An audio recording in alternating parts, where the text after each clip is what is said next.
Hey friends, if you wish to change the administrator account on your Windows 11 computer, then please watch this video. I will guide you through the procedure. Now it's very easy. Right click on the start button and select settings on the menu. Go to the accounts tab on the list on the left hand side. In the right pane, scroll down and click on family. So you must have some account logged in here. I mean, other than your normal administrator account, like I am the administrator, but there must be some other accounts. And if not, then you can always add someone or click on add someone and sign in using their email account. If they don't have, then you can create one for them. And once that happens, then you can click on this downward pointing arrow and click on allow sign in.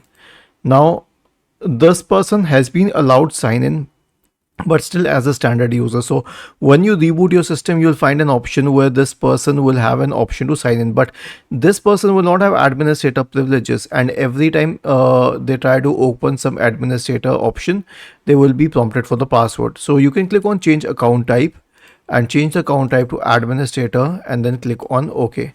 And the second you do that, this person becomes an administrator. Now here's the interesting thing. You can have multiple administrator accounts on your system and multiple standard accounts on your system.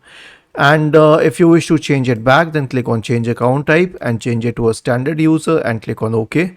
Now this person becomes merely a member, a standard user. And if you wish to block the sign in once again, then click on block sign in and then on block. Was this helpful?